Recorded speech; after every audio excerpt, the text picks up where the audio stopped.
When one person goes missing, it is heartbreaking enough. But when multiple people go missing at the same time, in unexplained circumstances, it is devastating for the collective families left behind. In this week's video, we'll be looking at 5 mass disappearances that are no nearer to being solved than the day they happened, leaving their loved ones in a never-ending limbo of not knowing. Be warned, these cases are disturbing.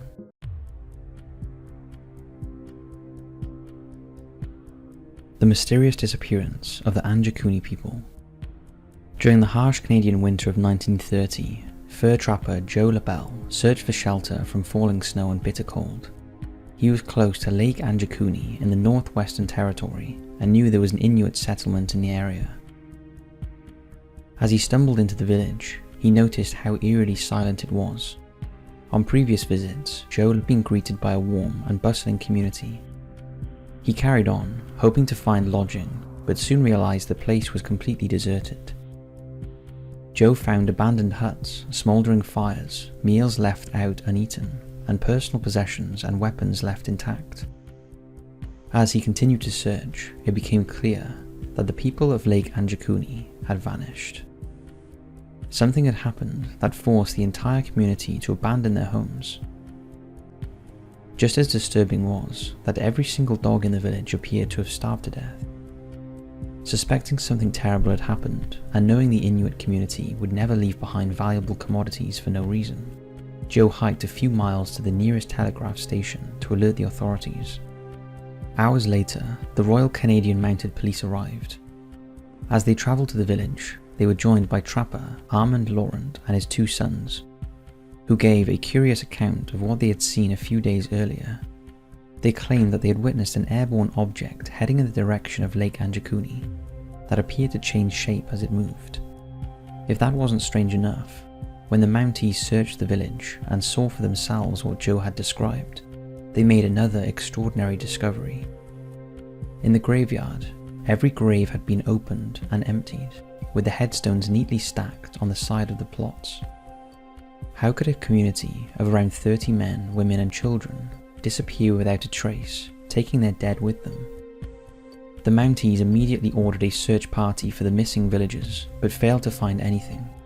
They did, however, discover a tied-up pack of dogs on the outskirts of the village that had died of starvation before being covered by snow.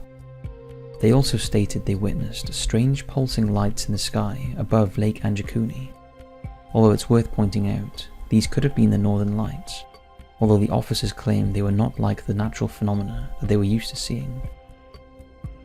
After a long and arduous investigation, the RCMP officers used berries found nearby to determine that the villagers had been gone for almost 2 months.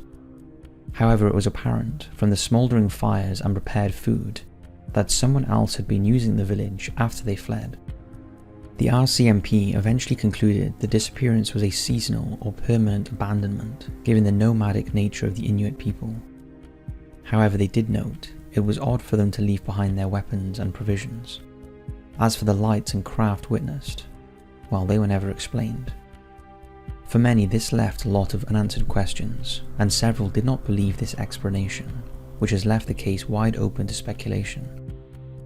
The most popular theory is that the Inuits were the victims of a mass alien abduction, and the strange aircraft and lights back this up. Others believe some malevolent spirit was responsible, possibly a Wendigo, the evil spirit said to inhabit the forests and Great Lake regions of Canada and America. The Wendigo is known to invoke feelings of insatiable hunger and the desire to cannibalize other humans, in those that fall under its influence. Others believe the Inuit sky god, Tonga-Rusuk, was responsible. Another popular theory is that the members of the village were somehow pulled into another dimension. However, like many mysteries, the truth about what really happened at Lake N.G has become distorted with the passage of time, and fact has given way to fiction. Yet we think you'll agree the story remains an odd one with no real conclusion, either rational or supernatural. Whatever the truth, the mysterious disappearance of the N.G people remains one of Canada's most enduring mysteries, one that continues to trouble the vast northern wilderness to this day.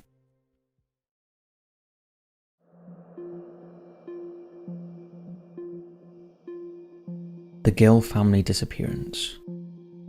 When an entire family of 6 disappears, you would think that the whole world would know about it. However, in the case of the Gill family, there appears to be little information outside of Argentina, the place where it happened. The Gill family lived on the La Candelaria Estancia, where Menco Gill worked as a ranch hand and his wife Margarita worked at the local school. The estancia or ranch was around 500 hectares and was located in a town close to the city of Paraná, the land belonging to Alfonso Goetti, who was also Menco's boss. On January 13, 2002, the family travelled the 30 kilometers to Valer to attend the wake of their friend Maximo Vega. This was the last time anyone saw the family. 56-year-old Menco, his 26-year-old wife, Margarita, and their collective children, Maria 12, Osvaldo 9, Sofia 6, and Carlos 2, disappeared off the face of the earth. In mid-March of that year, Mencho's brother Otto tried to contact the family but got no response. Then his sister Luisa travelled to her brother's home, but again got no response. Then in June, Alfonso Goetti showed up at Luisa's house asking where the family were, saying he was concerned they had not returned from a 3-month vacation. He even suggested that they could be staying in relatives in Santa Fe, or that perhaps they had travelled to look for another job in the north. Luisa was suspicious of this explanation, as previously Goetti had only ever given them a maximum of 10 days leave, and after checking with friends and neighbours, none of them were aware they had planned a trip, and it seemed unlikely as neither of them had a car. It was also revealed that Margarita had not picked up her latest salary. Luisa reported the disappearance to the police, however initially they leaned towards the hypothesis that the family had indeed gone on vacation, and perhaps found another job and not returned. Another relevant fact is that the family cell phone of the telephone company CTI continued to be active until April 2003, 15 months after the disappearance. It took until July 2003, 18 months after their disappearance, for police to investigate and search the area, but they found nothing. In the years that followed, investigators interviewed several people, searched various areas, and handed out missing person flyers, but nothing was found. In 2008, the fields in the area were excavated, wells were dug out, and in the family home the floor was raised. Traces of blood were found using luminol. However, the samples did not show the Gill's genetic pattern, although experts made it clear that over time the samples had been contaminated. Nothing much happened for the next 8 years, until on June 16, 2016, Alfonso died in a traffic accident. Alfonso's death produced an unexpected twist in the case. Armando Nani, a rural contractor who carried out planting work in the Goetti field, and who knew Menco Gill, came forward. Nani hadn't wanted to speak before, out of fear of Goetti, but with Goetti dead, he made an extraordinary claim. He said that the Gills did not go on a trip to find work elsewhere. They were in fact buried in the area. He claimed that 20 days before the family disappeared, Menco Gill dug 2 wells, one in the bed of a stream that at the time was dry. Armed with this new information, on October 2017, investigators began excavating the 2 wells. However, just 2 weeks later, they had abandoned the dig. The first well did contain bones, but they belonged to animal remains.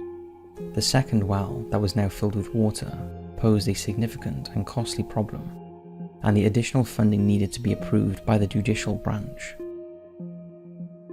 Subsequently, the excavation stopped, and the field was planted with soy and returned to its normal purpose. The last thing that was known is a report produced by firefighters that surveyed the watercourse and provided a fact. The land had been removed previously, which would indicate previous disturbances or digging. And that is where the investigation is today. Nearly 20 years after an entire family disappeared, their fate still remains unknown, and the mystery rolls on.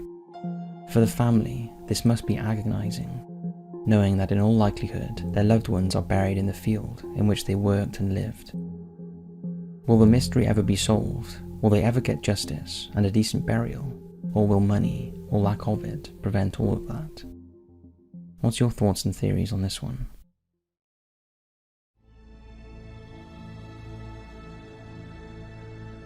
Disappearances of Paul and Sarah Skibber and Lorenzo Chivers. 9-year-old Sarah Ariel Skibber lived with her mother Michelle Russell in Granbury, Colorado. Michelle and Sarah's father Paul were divorced, and on the weekend of February 5th, 1999, it was Paul's scheduled visitation with his daughter at his home in Thornton, Colorado. Michelle and Paul shared custody of Sarah, and she spent every other weekend with her father and every Wednesday. Paul was devoted to Sarah, and he did everything he could for her. Paul lived with his mother Sharon and on-off girlfriend Teresa Donovan, who had recently given birth to a baby boy, although Sharon was out of town on this particular weekend. Although the arrangement wasn't always harmonious because Sharon and Teresa didn't get along, it later transpired that Paul had told his mother he was unsure whether the baby was his and was planning to have a paternity test. He was also going to ask Teresa to move out. Paul owned Tough Movers, a company based in Westminster, Colorado. He had built the company from scratch, and on Sunday, February 7th, Sarah had accompanied her father on a moving job in Morrison, Colorado. They were helped by one of Paul's employees, Lorenzo Chivers. The trio were last seen at approximately 6 p.m. that day, carrying out the moving job. This was the last time anyone seen or heard of them. The alarm was first raised by Teresa. She called Paul's mother Sharon on the Monday morning and told her that Paul had not arrived home the night before.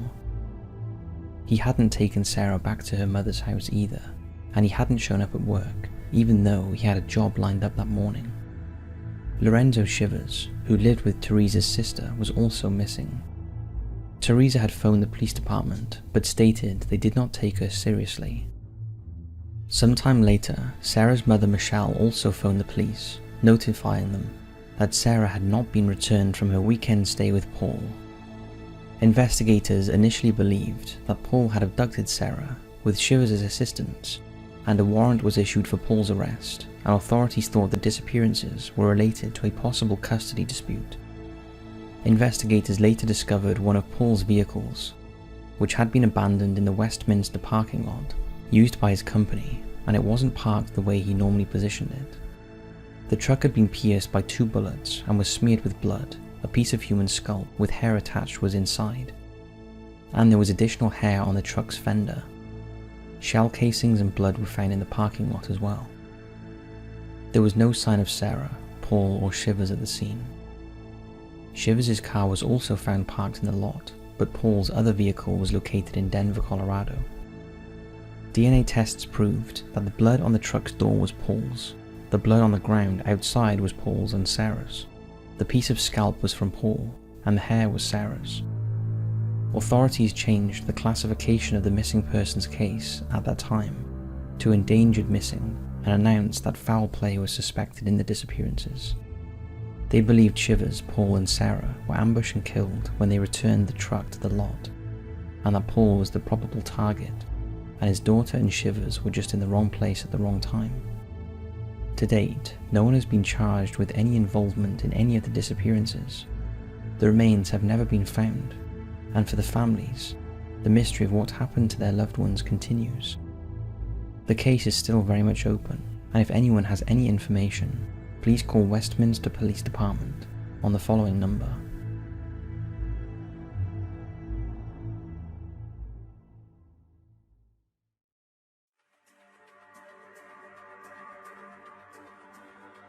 Nina. In 2013, the 85-year-old 50-foot ocean racing schooner known as Nina disappeared without a trace on the stormy Tasman Sea, along with its American owner David A. Deitch III, his wife and 17-year-old son, and 4 crew members. Nina was a celebrated, well-maintained vessel that in 1928 was the first American yacht to win the Fastnet race, after a 600-mile sprint through the stormy English Channel and Irish Sea. David was a commercial mariner and diver with an extensive maritime background and an experienced skipper, more than capable of sailing Nina under adverse conditions. He also kept Nina in excellent working order, and she was equipped with a manually activated EPIRB, a spot beacon, a satellite phone, parachute flares, and a VHF radio. Nina left Opua in the Bay of Islands on New Zealand's North Island on May 29, 2013, bound for Newcastle, Australia, a 1,500-mile trip expected to take 8 to 10 days. Things appeared to be going to plan until June 4th, when contact was lost. The last contact was at around 11:50 p.m. on June 3rd, when Bob McDavitt, a New Zealand meteorologist, received a satellite phone call from Nina crew member Evie Nemeth, who said the weather had turned nasty and asked where Nina should go to escape the storm. McDavitt requested that she call back in 30 minutes while he prepared a forecast. She called and he advised Nina to go south and heave to until the swells abated, according to their coordination center, but be prepared for strong winds and high seas. He received no reply. He then texted Evie daily for several days after, but heard nothing. On June 12th, Evie's partner made contact with Australian SAR, voicing concerns that the Nina had not arrived at its destination. However, no action was taken until 13th of June, when RCCNZ commenced a communications search. This was followed by a physical search on the 25th of June, that strangely commenced nowhere near Nina's last communicated position. Instead, they took the position from an Iridium satellite phone, a device that has questionable position reporting capability, although they did discover an undelivered text message from Nina at 11:50 a.m. on June 4th, the day Evie texted McDavitt. It read, "Thanks, storm sails shredded last night, now bare poles, going 4 kT, 310 degrees, will update course info at 6 p.m. The undelivered text message clearly indicates that Nina was affected by the storm, but oddly gives no indication of immediate distress.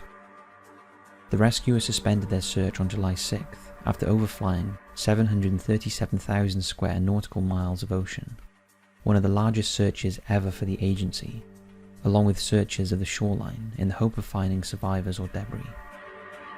However, they found no sign of the vessel or crew. In the nearly 7 years since, nothing has been found, no debris has washed up, and all the searches have come up with nothing. It seems obvious that Nina was caught up in a vicious storm, but it seems strange that despite all the equipment they had on board, no distress signals were sent out. Nina probably sunk in a catastrophic event during one of the storms that had swept through the Tasman, although everyone remained hopeful that the crew had been able to abandon ship on a raft, although it seems sadly that was not possible.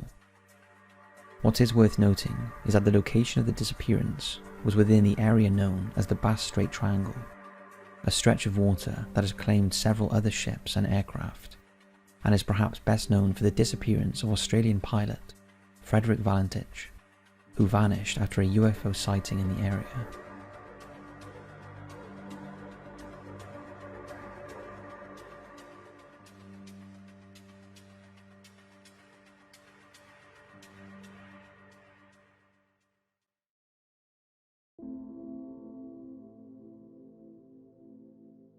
The Indiana Dunes Mystery. On a hot summer day on Saturday, July 2nd, 1966, Ann Miller, aged 21, got into a car and went to pick up two friends, Patricia Blau and Renee Bruhl, both 19, from their Chicago homes. The three had become close as they all kept horses at the local stable. After collecting her friends, Ann began the hour's drive to visit the Indiana Dunes State Park. After a brief stop along the way to buy sun cream, the trio arrived at the beach at around 10 a.m. The beach was packed that day, with almost 9,000 visitors.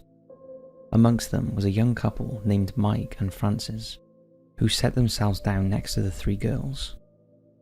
At around midday, the young couple watched as the three women went for a swim, leaving their possessions on the beach. Shortly after, Mike and Frances saw the three women board a boat. As the hours passed and the sun started to set, Mike and Frances began packing up to leave, when they realized that the three young women had not returned, and all their belongings were still on the beach. Amongst the items were a purse, cigarettes, car keys, money and clothes. The couple decided to hand in the items to a nearby park ranger, informing him they had last seen the women boarding a boat. When the three women did not return home that evening, they were reported missing. But it would be 2 days before the rangers realised the belongings that were handed in by Mike and Francis belonged to the missing women, and that Ann Miller's car was still in the beach parking lot. A full-scale search of the area was ordered. However, the delay in linking their possessions hindered the investigation, as in the interim period, thousands of visitors had been on the beach, meaning locating any clues would be near impossible. They did establish, however, that Ann's car hadn't moved since the women arrived on the Saturday. On July 6th, debris was discovered on Lake Michigan's shoreline, but after the Coast Guard inspected reports, they found no one had reported a missing boat, and when divers went down near the spot, they were unable to detect anything at the foot of the lake. Despite widespread appeals for information on the whereabouts of the 3 women, no one came forward. The most significant lead investigators had came from an Indiana man who had been filming on the beach the day of the disappearance. After they inspected the footage he had taken that day, 2 boats became of special interest. The first was the same boat mentioned by the young couple from the beach, described as a 16 or 18-foot trimaran made of fiberglass, and with a distinctive 3-hull design. The second was a 26 to 28-foot cabin cruiser that witnesses, including a lifeguard, claimed that they had seen 3 women climb aboard along with 3 men.